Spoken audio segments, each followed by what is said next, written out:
Bali yung 10 na susunod after this ay patungkol naman sa evangelism. Training patungkol sa evangelism para tayo ay lalago.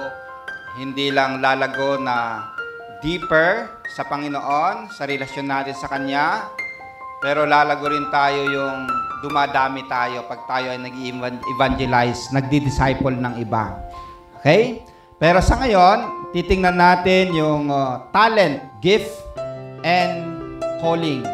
Ang tawag natin dito, ito yung mga favors ng Panginoon na Kanyang ibinigay sa atin, pero for His glory. Now, nung mga nagdaang araw, sunod-sunod yung balita na yung isang pastor ng ating denomination sa Pangasinan namatay. Mamaya naman yung classmate na yung kapatid ng classmate ko namatay. Pagdating naman dito sa church, may isang kapatid, yung dati nating member na umaten dito, namatay. Then after ilang oras ba yun, asawa ng member natin na Sister Arlene, namatay din. Iniisip ko, sabi ko, ganito talaga ang buhay na hindi natin alam kung kailan yung ating time. Kaya ang challenge, habang tayo ay nabubuhay, magpasakop tayo sa Panginoon at maglingkod tayo sa ating Panginoon. Amen ho ba? Ito yung buhay natin. Kung anumang binigay ng Panginoon na talento, gift, tawag ng Panginoon sa atin, gamitin natin para paglingkuran ang ating Panginoong Diyos at paglingkuran ang iba. Sa next na slide, may nagsabi, your spiritual gifts and talents are your calling.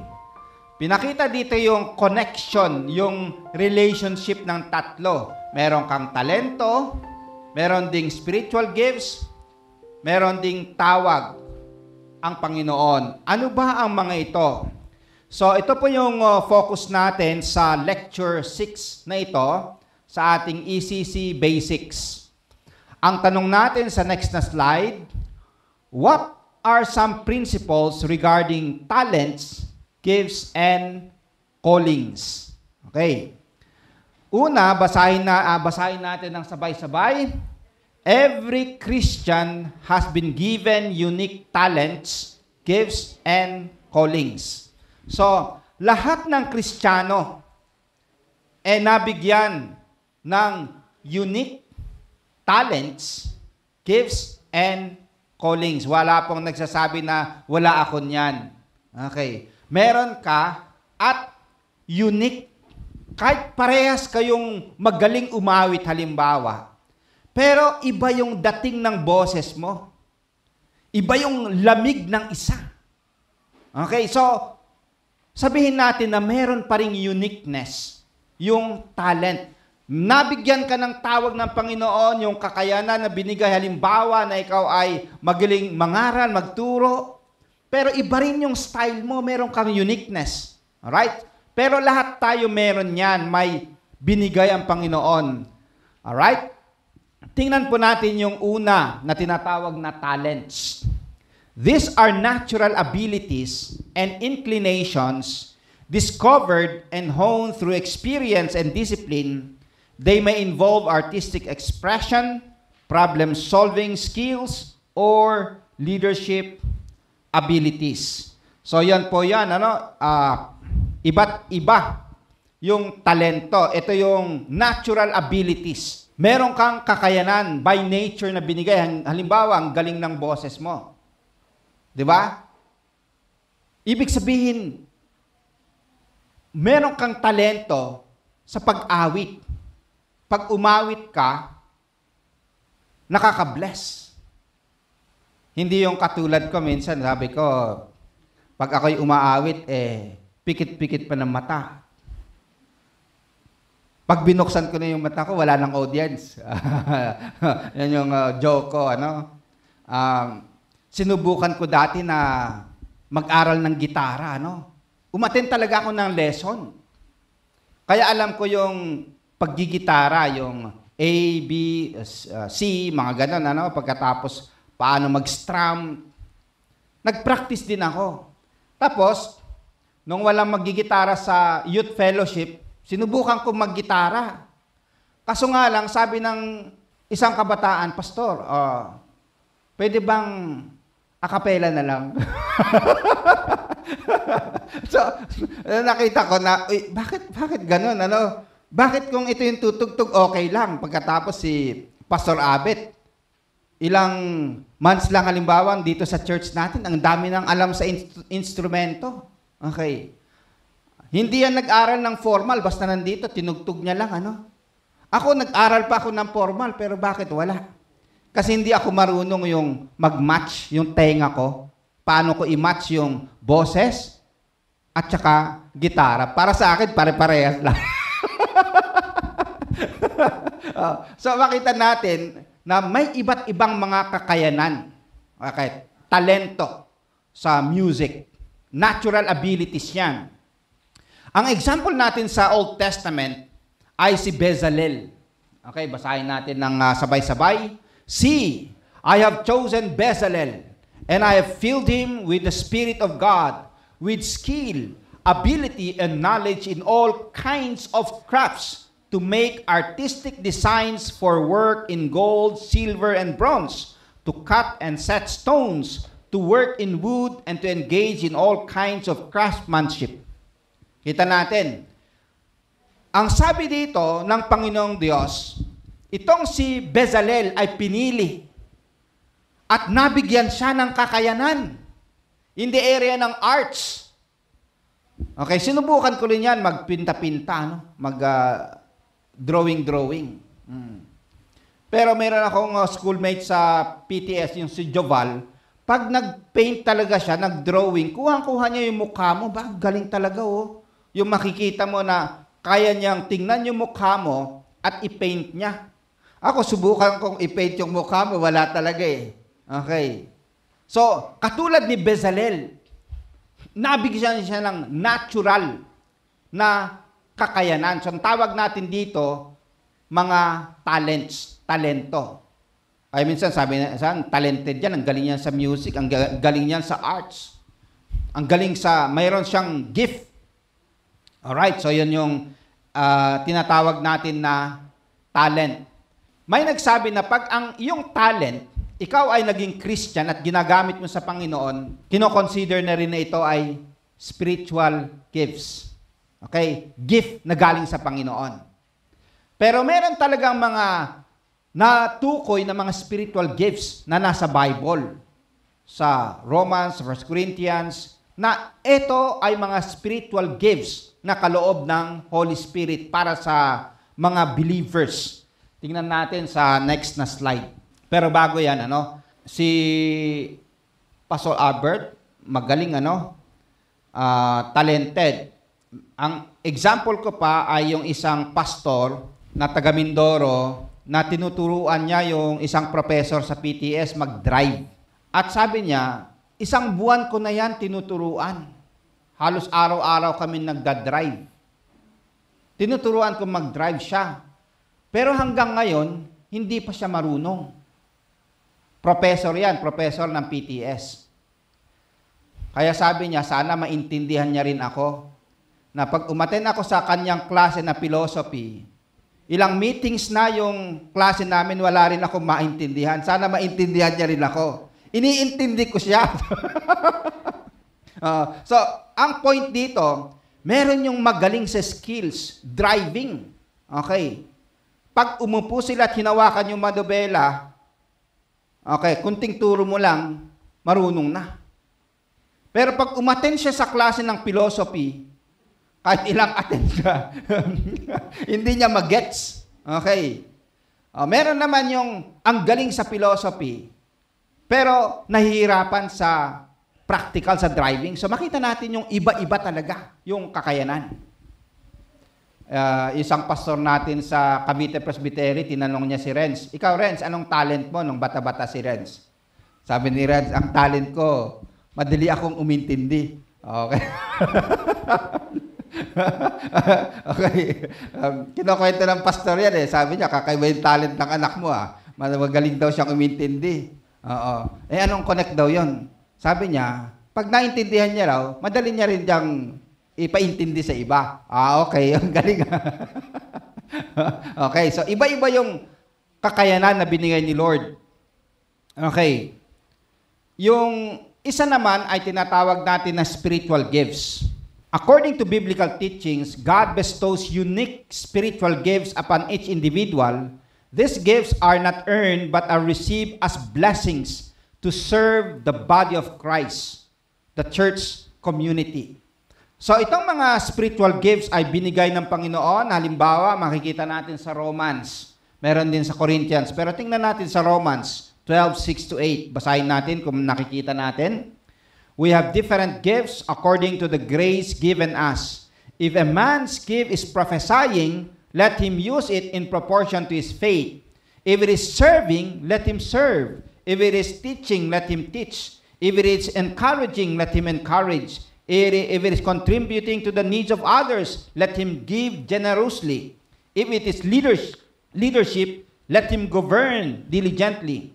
If it is showing mercy, let him do it cheerfully. So nakita natin yung mga examples ng spiritual gifts. So meron talaga yung teacher, encourager, meron naman yung giver, meron naman yung leader, meron naman yung compassionate, yung kanilang ministry. So makita natin dito yung iba't ibang spiritual gifts na galing sa Panginoong Diyos. Now, yung callings naman, tawag ng Panginoon sa next na slide. Though distinct from talents and gifts, callings are often intertwined. A calling represents a specific purpose, direction, or vocation in the different spheres of life. Halimbawa, in the church, work, family, guided by faith and informed by our talents and gifts. It can manifest through our careers, volunteer work, relationships, or any avenue where we contribute meaningfully to the world. So, pag tinawag nating calling, minsan tawag din ay vocation, vocal. Ito yung tawag ng Panginoon sa iyong buhay. Halimbawa, ang pag-aasawa at pagiging single, tawag ng Panginoon yan. Meron yung tinatawag ng Panginoon na, okay, ikaw ay maging single. Kaya we have to respect Pastor Arman. Kung ito ay tawag ng Panginoon sa kanya, respetuhin natin yan.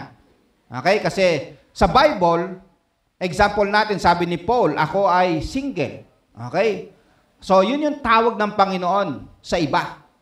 Huwag nating ipilit yung tawag ng Panginoon sa atin at ipilit natin sa iba. Okay? So, sa pag-aasawa and even sa church, iba-iba rin yung tawag ng Panginoon sa atin dito sa church. Halimbawa, hindi lahat ng pogi nagpapastor. Ay, nag-aartista, di ba? Yung iba nagpapastor. Di ba? Gusto ko magpasalamat sa Emmanuel Christian Church. Lumampas na ako ng 7 years. Katulad ng sinabi ko last Sunday, ako'y naging pastor ninyo talaga on the 7th year. Or even after 7 years. At saka yung, hindi nila matanggap na ako yung pastor nila, sila ay either inaalis ng Panginoon or umaalis sila kasi naghanap sila ng ibang pastor. Okay? Yung mga halimbawa sa inyo na nagtiyaga na makinig. Minsan, nabore sa aking pangangaral, nandyan pa rin kayo. Ibig sabihin nun, kayo yung tumanggap sa akin bilang pastor ninyo na tinawag ng Panginoon na magpastor sa lugar na ito. Kaya, praise the Lord. Okay? Tumagal tayo ng ganito katagal. Ano? So, hallelujah! At yung mga bata, imagine, lumaki sila, nakikinig. Nakikita si Pastor Lawrence. Okay? Na siya yung pastor. Si Pastor Arman. Ngayon, nadagdag si Pastor Abet. So, kayo yung mga tumagal. Alright? Na sumuporta sa tawag ng Panginoon sa amin bilang pastor. Okay?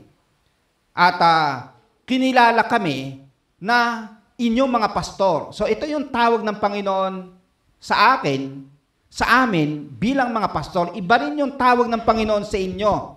Yung ilan sa inyo ay maging engineer, maging doctor in the future, maging negosyante, iba-iba yung tawag ng Panginoon. Hindi pare-parehas ang tawag ng Panginoon sa atin. At minsan ito ay connected sa ating talent, connected sa ating gifts. Kasi nga, pinipilit kong maging musician noong araw. Tumayo pa ako sa harapan na nag-song lead eh. Kaso nga lang, yung tumitingin sila sa akin kasi iba, bakit iba yung, bakit sila tumitingin sa akin, ano? Iba pala yung tono ko.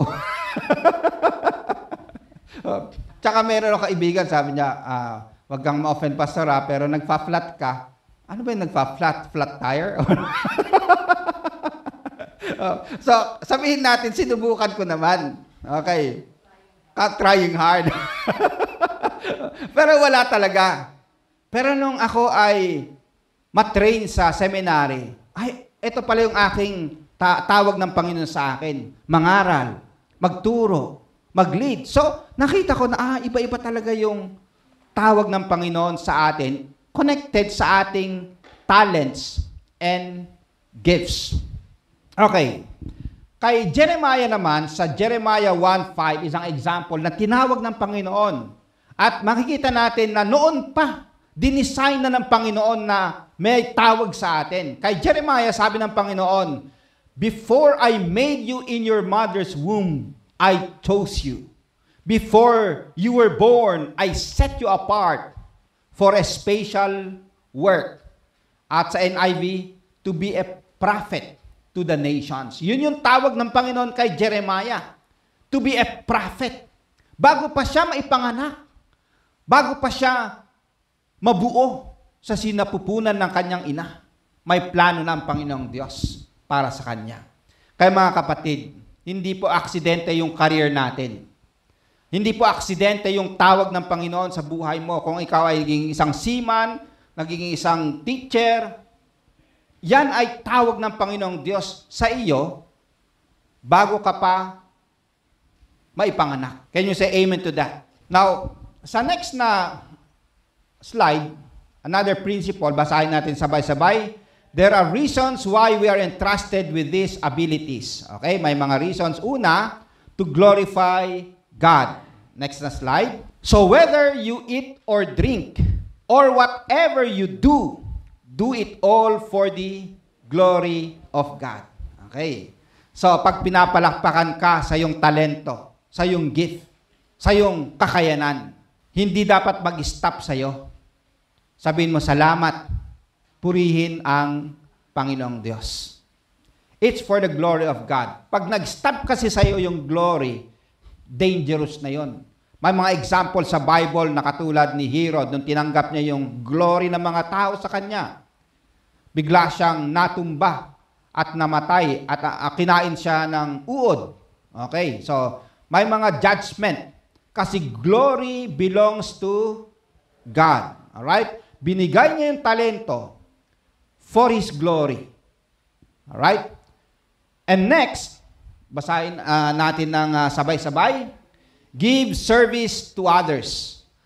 As each one has received a special gift, employ it in serving one another as good stewards of the manifold grace of God. So yan po yung 1 Peter 4:10.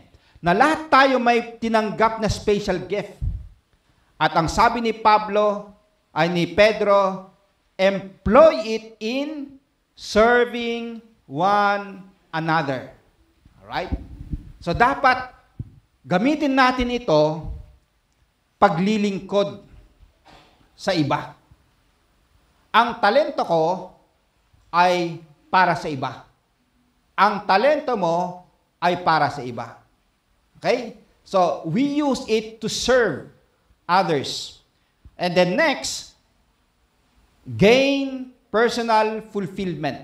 Of course, ito yung design ng Panginoon sa'yo. Dapat masaya ka dyan.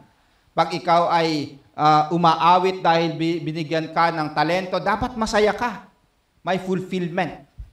Pag ikaw ay nangangaral dahil ito ay tawag ng Panginoon, dapat masaya ka. Katulad ni Brother Eddie Villanueva, sabi niya, pag hindi ako binibigyan ng Panginoon ng kasiyahan sa pangangaral, hindi ko maipagpapatuloy, pero dahil may binibigyan ang Panginoon ng kasiyahan, meaning that is the fulfillment. Yan kasi yung design ng Panginoon sa'yo. Halimbawa, ang isang tao, adult na katulad natin, maglalakad na katulad ng aso, masaya ba? Diba? Halimbawa ako, 2 pa ako, pero gagayahin ko yung aso na maglakad dyan sa kalsada. Masaya ba ako? Hindi, kasi ang design sa akin, 2 paa. Diba? Parang ganun lang yun. Ito yung design ng Lord sa akin na mangaral. Okay? Pwede rin akong umawit, lalo na sa banyo, or sa choir, or sa iba. Pwede naman. Pero pag yung halimbawa yung mag-special number na ako lang, okay? Okay, dapat tanggapin ko na hindi ito yung aking gift na galing sa Panginoon. Huwag kong pilitin yung hindi binigay ng Panginoon sa akin. Okay, so katulad dito sa Ecclesiastes 3:12-13, I know that there is nothing better for them than to rejoice and to do good in one's lifetime. Moreover, that every man who eats and drinks sees good in all his labor. It is the gift of God. Okay. So, parang sinasabi niya, yung sa labor mo, sa ginagawa mo, sa tinatrabaho mo, you see good in that. You find fulfillment sa yung ginagawa mo. Kasi yun yung tawag ng Panginoon sa iyo. Minsan meron yung kwento na 3 na nagpapala. Nagpapala sila. Tinanong yung isang nagpapala, anong ginagawa mo? Ako'y naggagawa ng butas. Butas. Hindi siya masaya kasi ganun lang eh. Okay. Yung isa naman tinanong, ano ang ginagawa mo? Ako ay nagpapala. Ganun lang yung isip niya.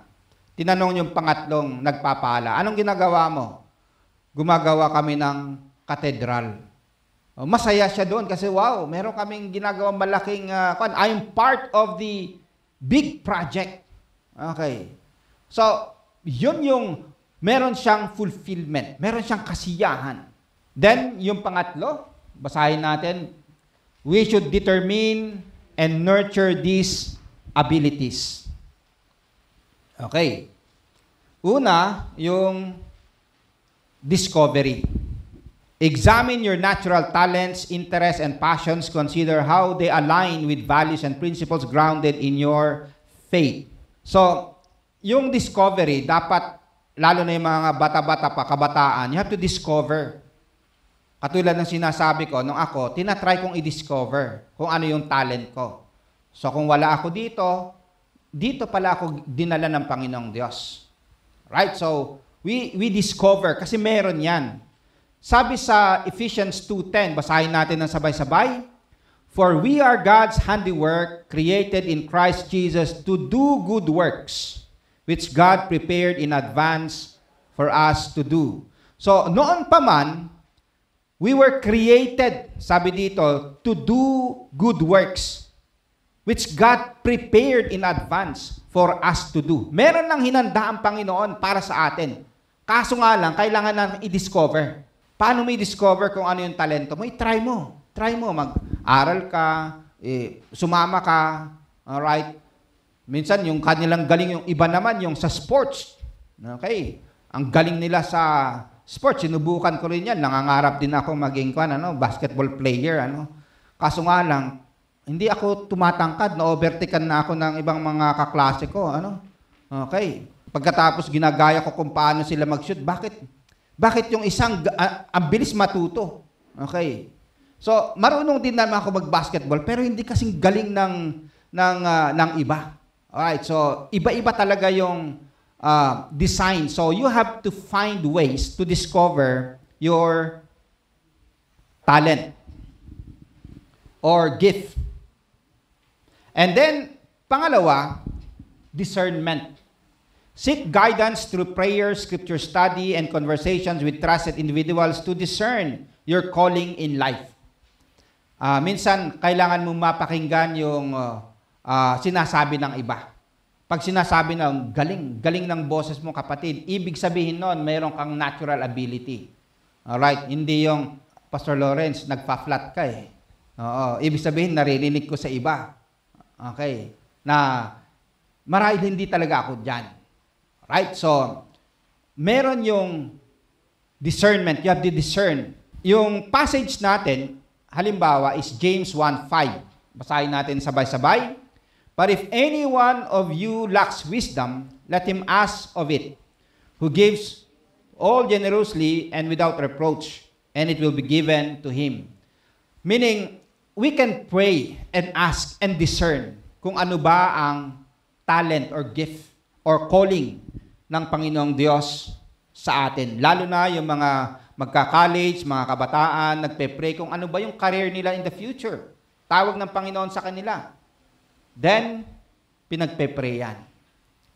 Yung iba naman na nagpe-pray kung mag-aasawa ba sila or magiging single sila, katulad ni Pastor Arman, pinagpe-pray din yan. Okay, pinagpe-pray. Alright?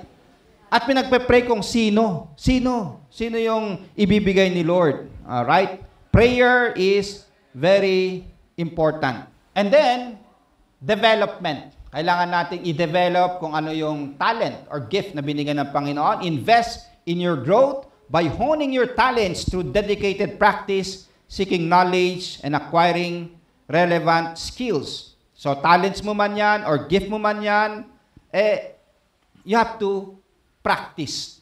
Halimbawa, may yung kaibigan ni Pastor Albert na si Kaibin, na nung pandemic, gusto niyang lalo pang lumago ang kanyang negosyo ng printing. Siya yung yung sasakyan natin, halimbawa, yung lettering, sila yon. Okay. And then yung paano mag-print ng mga t-shirts or mag-print sa wood or iba't ibang mga artwork, pinapag-aralan niya. Ang ginawa niya, meron siyang nakilala na magaling sa larangan ng ganon. So nag-pray siya, Lord, gusto ko pong matuto. Nung meron siyang kita na konti sa kanyang negosyo, lumapit siya sa tao na yon at ibinigay niya lahat yon.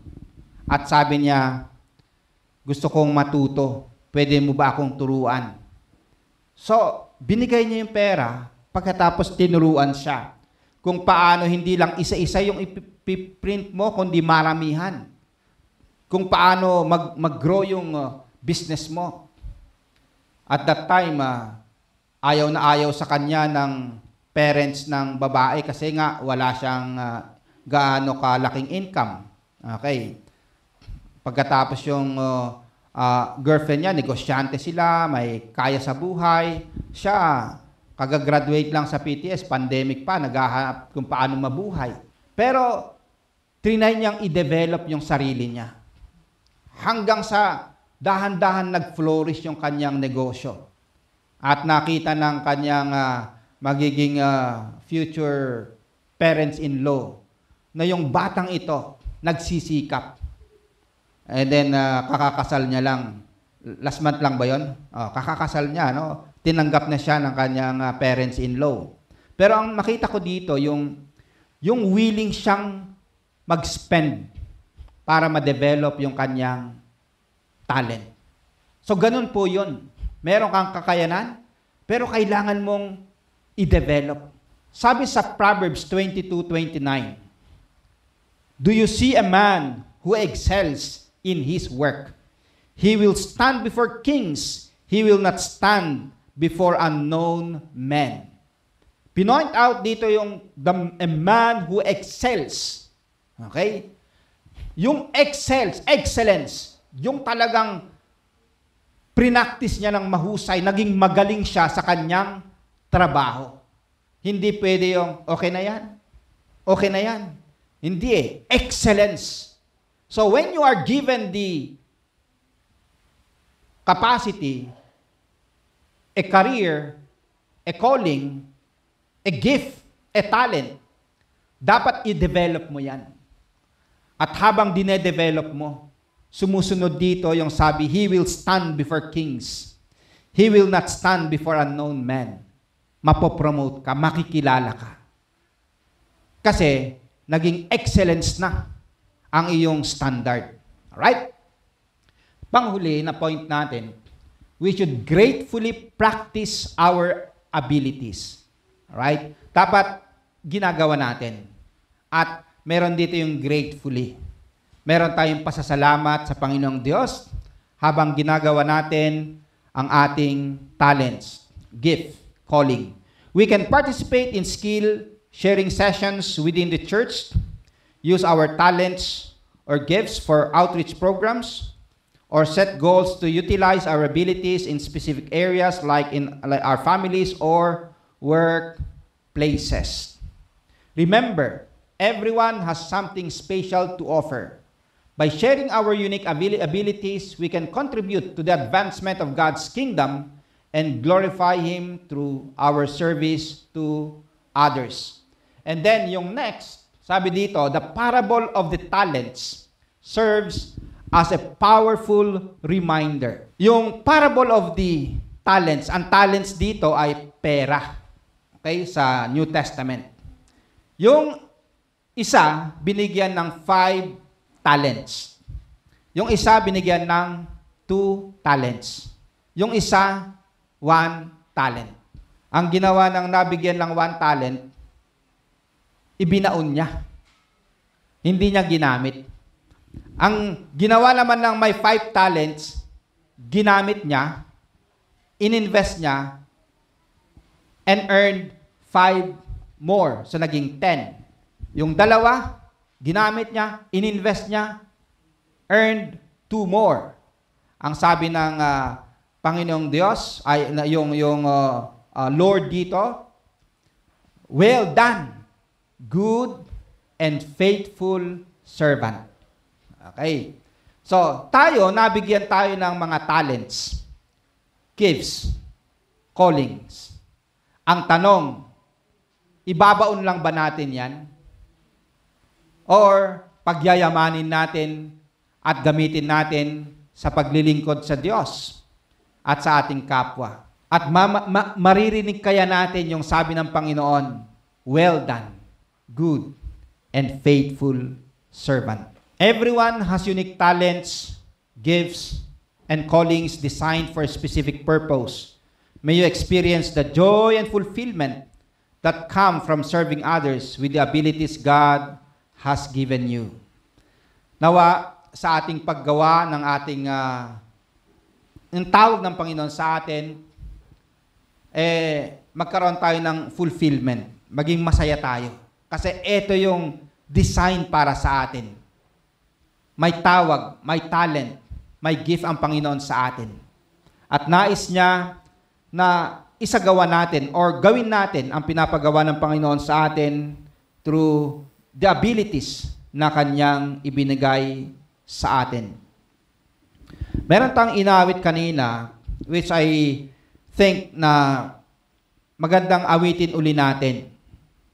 I'm captured by your holy calling. We are captured by the calling of God. Ang first na call ng Panginoon sa atin, He set us apart to Himself, to be with Him. And then, ang tawag din ng Panginoon sa atin is to do for Him. Dapat connected yung relasyon natin sa Kanya at pagsunod natin sa Kanya. Can you say amen to that? Kasi, pwede kasing gumagawa tayo, pero malayo naman tayo sa Kanya.